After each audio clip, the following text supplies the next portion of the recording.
বিপরীত লিঙ্গের সাথে কথা বললে আপনার কিছু না হয় তাহলে তো আপনাকে ডাক্তার দেখাতে হবে। যদি আপনি প্রায় বিপরীত লিঙ্গের সাথে কথা বলেন আর বলছেন এতে আবার কিছুই হয় না, তাহলে ডাক্তার দেখাতে হবে। কিছু একটা নিশ্চয়ই ঘটবে, অথবা সমস্যা আপনার। আসসালামু আলাইকুম। ওয়ালাইকুম আসসালাম ওয়া রাহমাতুল্লাহি এই ওয়া বারাকাতুহু। প্রশ্নটা একজন টিনেজারের প্রেক্ষাপট থেকে। এখনকার দিনে এটা খুব কমন যে মানুষ প্রেমে পড়বে। এখন প্রশ্নটা হলো, আমার মুসলিম বন্ধুদের কিভাবে বোঝাবো যারা এরকম প্রেমে পড়ছে?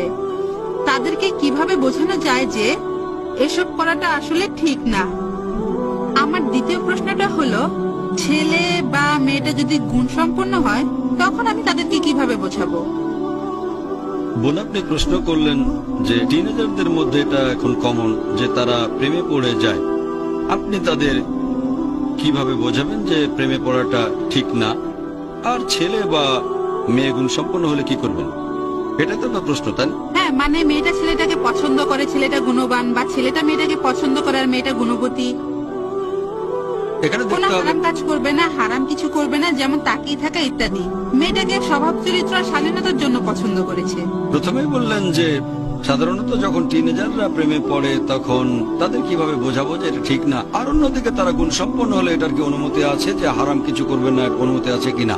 প্রথমেই বলি যে প্রেমে পড়ার ব্যাপারটা এসেছে কোত্থেকে? হিজাব ভেঙে ফেলার কারণে এসেছে। অনেক সময় এরকম মনে হতে পারে যে মেয়েটা ছেলেকে পছন্দ করলো কেন, ছেলেটা তো দেখতে ভালো না, অথবা মেয়েটা তো দেখতে ভালো না।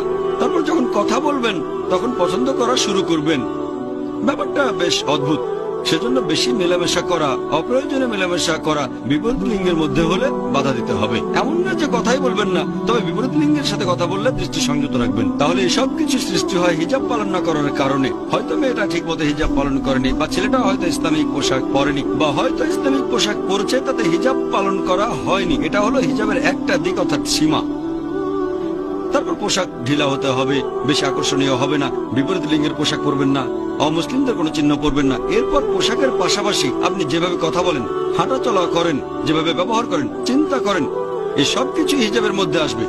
ধরেন পোশাকের হিজাব পালন করলেন, কিন্তু ব্যবহারে হিজাব নেই। আরে কেমন আছো, এই তো খুব ভালো, খুব বেশি আবেগ দেখাবেন না। এখন হিজাব পরেও যদি এভাবে বলেন যে কেমন আছো, গলার স্বরে অনেক গভীরতা, অনেক কারুকাজ, অনেক ভালোবাসা, এভাবে কথা বলা ইসলামিক না।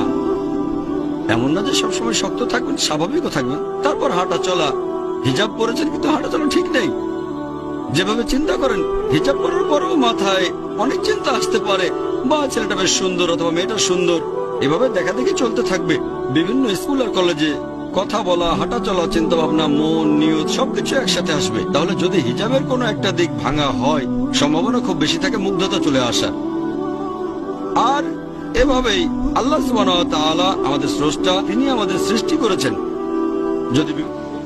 যদি ইসলামিক নিয়ম মেনে দৃষ্টি নিচু রাখেন, হিজাব পালন করেন, তখন কিছুই হলো না, তাহলে ঠিক আছে। কিন্তু আপনি স্বাভাবিক মানুষ, যদি কথা বলতে থাকেন, হ্যালো হাই হ্যান্ডশেক করলেন আর হাসি ঠাট্টাও করলেন অনেক, এই ধরনের ঘটনা ঘটলেই আপনি প্রেমে পড়ে যাবেন।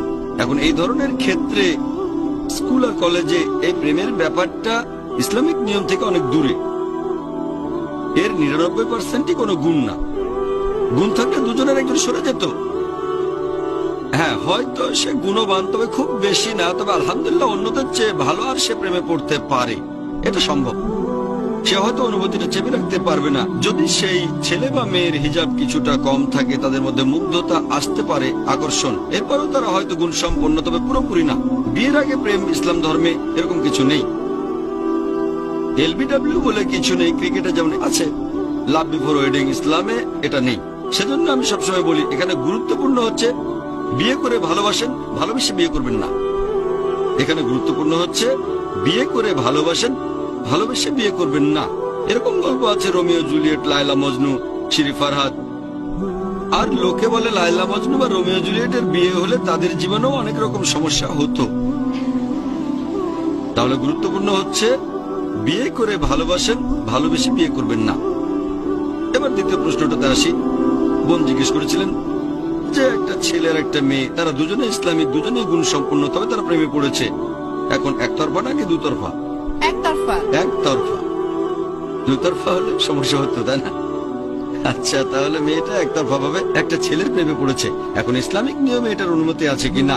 যদি মেয়েটা গুণবতী হয়, যদি সে পুরোপুরি হিজাব পালন করে থাকে, হিজাবের সব শর্ত পালন করছে, কথা বলা, হাঁটা চলা সব আলহামদুলিল্লাহ, তবে সে একটা ছেলেকে ভালোবাসে আর ছেলেটাও গুণবান, মেয়েটা তার প্রেমে পড়েছে, এটা কি গ্রহণযোগ্য? হ্যাঁ, গ্রহণযোগ্য। গ্রহণযোগ্য কারণ একটা ছেলেকে বিয়ে করতে চেয়েছে যাকে সে চেনে। ছেলেটা ইসলামিক, হ্যাঁ গ্রহণযোগ্য, তবে সেটা এখনকার দিনের প্রেমের মতো না, এটা একতরফা। সবচেয়ে ভালো যদি চেনে তাহলে প্রস্তাব দেবে, সহজ প্রস্তাব দেবে ইসলামিক নিয়মে, হয়তো কোনো ভাইয়ের মাধ্যমে, বাবার বা চাচার মাধ্যমে প্রস্তাব পাঠিয়ে দেবেন। যদি মেয়েটা প্রেমে পড়ে, ভালো, এই অবস্থা বেশি দিন চলতে পারে না, ভালো। আপনি বললেন টিনেজ, হ্যাঁ টিনেজেও কোনো সমস্যা নেই, 18-19 বছর হলে সমস্যা নেই, ছেলের কাছে প্রস্তাব পাঠিয়ে দেন, খুব বেশি দেরি করবেন না। কে বলতে পারে হয়তো আপনি হিজাবের বাধা অতিক্রম করতে পারেন। এখন মেয়েটা ইসলামিক, সে কোনো ভুল কিছু করেনি, শুধু প্রেমে পড়েছে, ইসলামিক নিয়মে প্রস্তাব পাঠান। প্রস্তাব না পাঠালে বড় সমস্যা হতে পারে, আপনি হয়তো নিজের হিজাব পালন করতে পারবেন না, তাহলে প্রস্তাব পাঠিয়ে দেন। এখন মেয়েটা যদি ইসলামিক হয়, ছেলেটাও যদি ইসলামিক স্ত্রী চায়, সবকিছু ঠিক মতোই আছে, ছেলেটা রাজি না হলে ব্যাপারটা আল্লাহর হাতে ছেড়ে দেন। ছেলেটা যদি প্রস্তাব ফিরিয়ে দেয়, তখন মেয়েটা অন্য কাউকে খুঁজবে, বেশি ইসলামিক বা কম ইসলামিক, যাকে সে পছন্দ করে। তাহলে ইসলামিক নিয়মে যদি কাউকে পছন্দ করে এবং কোরআন সুন্নাহ অনুযায়ী, কারণ সে গুণসম্পন্ন, কোনো সমস্যা নেই, গ্রহণযোগ্য। মেয়েটা শরিয়ার কোনো নিয়ম ভাঙেনি, যত তাড়াতাড়ি সম্ভব প্রস্তাব পাঠানো উচিত, দেরি করবেন না। প্রস্তাব পাঠাবেন ইসলামিক নিয়মে, তারপর মিটিং করবেন, কথা বলবেন, আলোচনা করবেন। যদি সে রাজি হয় আলহামদুলিল্লাহ, রাজি না হলে সমস্যা নেই, মেয়েটা অন্য কাউকে খুঁজবে, ছেলেটা আরেকজনকে খুঁজে নেবে। আশা করি উত্তরটা পেয়েছেন।